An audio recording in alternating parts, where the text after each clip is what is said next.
ஒரு பெரிய விஷயம் எதுன்னா இந்த ஸ்கிரிப்ட்ல கன்ஃபியூஷனே இல்லை.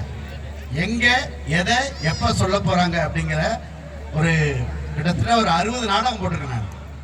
கன்ஃபியூஷனே இல்லாம ஒரு ஸ்கிரிப்டை வெளியில கொண்டு வரதான் மிகப்பெரிய விஷயம். அதுக்கே ஒரு பெரிய கைத்தறி கொடுத்து நீங்க உங்களை பாராட்டலாம்.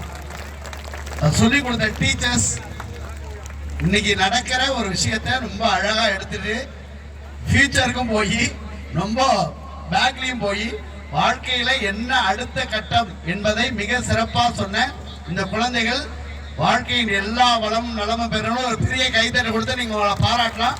அந்த டீச்சர்ஸ்க்கும் ஒரு பெரிய பாராட்டுலாம். மேம் தான் வேற யாரும் நினைச்சிருந்தேன். பிரியா மேம்க்கு ஒரு பெரிய கைத்தறி கொடுத்து நீங்க பாராட்டுங்க. உண்மையாவே நல்ல விஷயம். டிஆர்எஸ் பள்ளி இதை எல்லா இடத்துக்குமே ஒளிபரப்பே செய்யலாம். அவ்வளோ அழகா இருந்துச்சு. மிக சிறப்பா அந்த கேப்சர் ரொம்ப சூப்பரா இருந்துச்சு. ரொம்ப அழகான விஷயத்தை எடுத்து பண்ணியிருக்காங்க. ஃபியூச்சர்ல மாத்திரையோடு அலைவோன்னு அவங்களே ஒத்துருக்காங்க. நல்ல தாத்தா பாட்டியை தேடுகிற இந்த கான்செப்டுக்கு ஒரு பெரிய கைத்தறி கொடுக்கலாம். எல்லாருமே பெரிய கைத்தறி கொடுத்து அவங்களை பாராட்டலாம். தேங்க்யூ. நன்றி.